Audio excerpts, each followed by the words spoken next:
Hello YouTube friends, Alicia here. I'm just coming back on today quickly to show you an idea I had.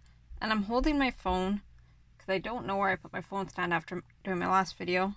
I guess that means I need to tidy my desk up. But I am starting on another little golden book journal.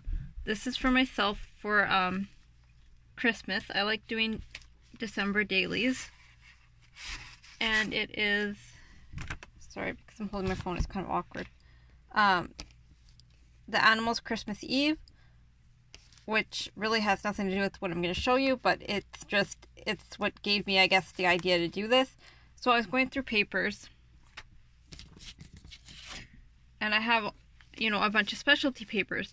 And when I say a bunch, I don't mean like an unlimited supply type thing. I mean, I just picked up some at the thrift store, and yeah. So I have some specialty papers, I guess I should say, not a bunch. But anyways, I saw this one with all this different, like, sewing, and I realized this is done with, like, an embroidery machine, which I don't have. But what I do have, and here's, I guess, this is the front side.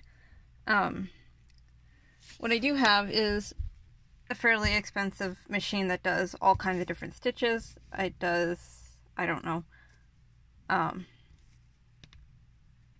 think almost 100 different stitches, and then it does, I can embroider names and things like that, but not quilting embroidery.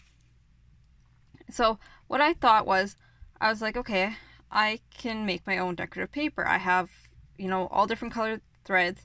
So all I did was I took paper, and I'll show you actually the pieces. These are obviously cut because I made tags, as you can see, for my journal, but I just did a stitch and made a design basically, and it's, oops, there's my thumb is in the video, and then cut it up. And then on this one I used the same stitch but just a different pattern.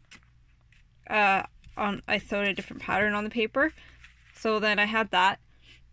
And then the first one I did was actually this one, and this one is kind of cool. It's scrapbooking paper, and I really like what it does to the scrapbooking paper because it's pattern on pattern, and I just thought it was really cool.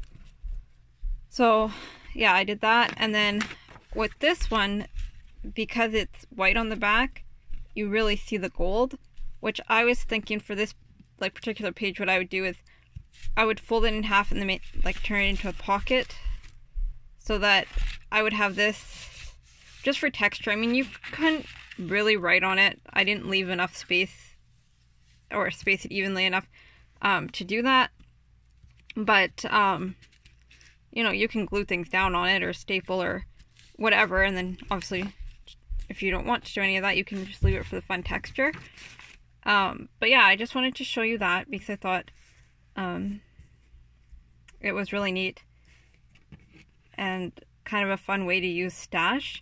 So you can turn any paper into basically like a specialty paper with just sewing on it. And the other thing is, you don't need metallic thread. Like, this is just something I have. I have cheap metallic thread, and then I have more expensive metallic thread. For the most part, I used actually the top thread with all the cheap stuff.